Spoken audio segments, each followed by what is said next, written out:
Eloise, you're not going anywhere. So does Eloise have any favorite treats that you feed her occasionally?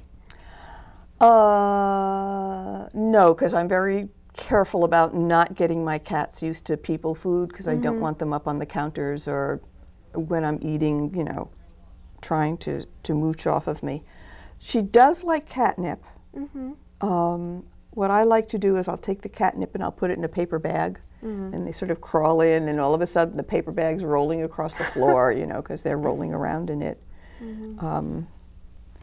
But no, I'm not a very, I don't do a lot of treats with my cats. Okay. I figure they're getting high quality food, and that's about as much as my budget is going to go for. Right. And yeah, you can see that she's shedding too. Oh yeah. I was going to wear black so it wouldn't show, but then I figured you'd never see the cat on the TV. Yep, except for the little white that Except she's for you see got. these little white things moving around. Her tummy is pretty white though. The feral pouch. There's her tummy. This is very dignified. Does she like to have her belly rubbed? Yeah, sometimes she does. Yeah, you're good. You're good. Oh, And look at she's you licking. Oh. Yeah.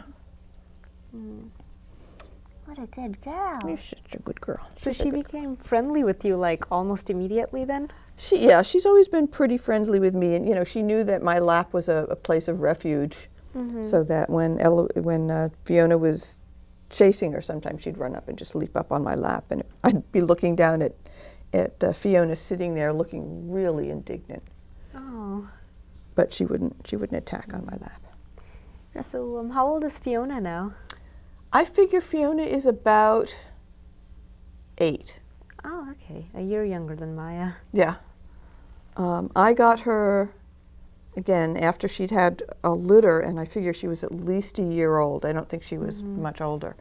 And that was 2008 or 2009, so and she's 7 or 8. Okay. And what happened with her litter? She had been rescued by a cat rescue organization, North NOAA. Okay. And so she had been fostered out to a woman. And the reason I was at the vet, and there was Fiona in one carrier, and her kittens in the other carrier. And she looked sort of very low energy, but I had just lost a cat, and I had said to the woman with Fiona, I said, you know, I was just thinking that sort of for the next cat that I got, I'd like to get an orange kitty. And so she said, okay. And but I didn't at that time know what the outcome was going to be with my cat.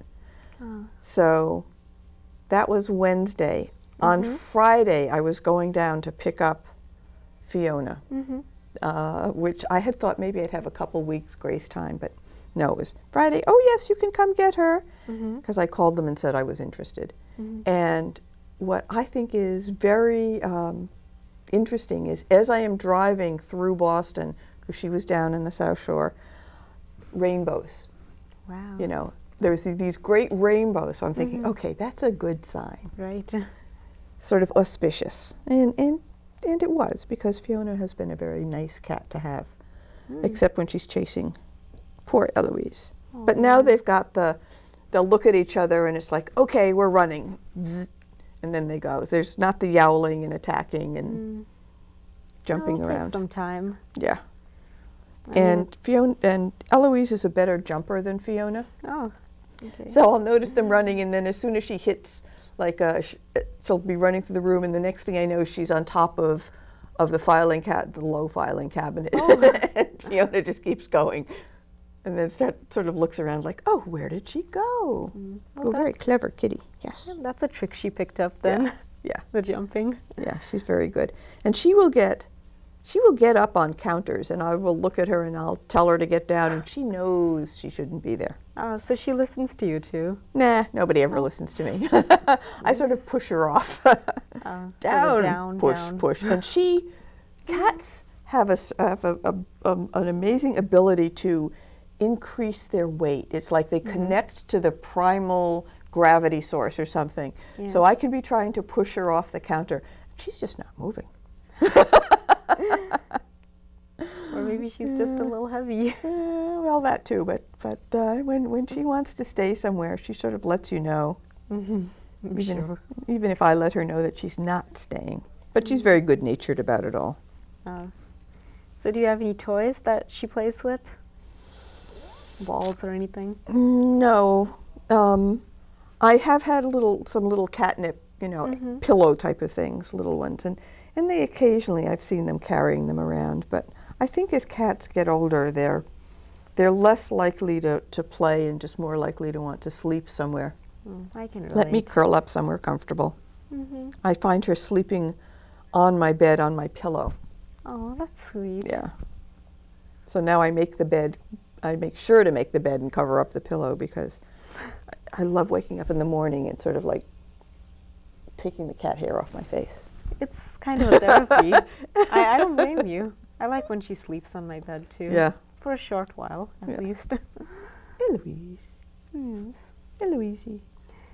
So how about the yarn? Does she like playing with yarn whenever you knit? Both of my cats are very good about keeping their paws off my knitting and not playing with the yarn, because that could be a deal breaker. I can imagine. If they started attacking my knitting, because I have so much of it. But no, they've been good. And I'll be sitting and knitting, so that the needles are moving or the thread is going around or the yarn is moving around. And they pretty much leave it alone.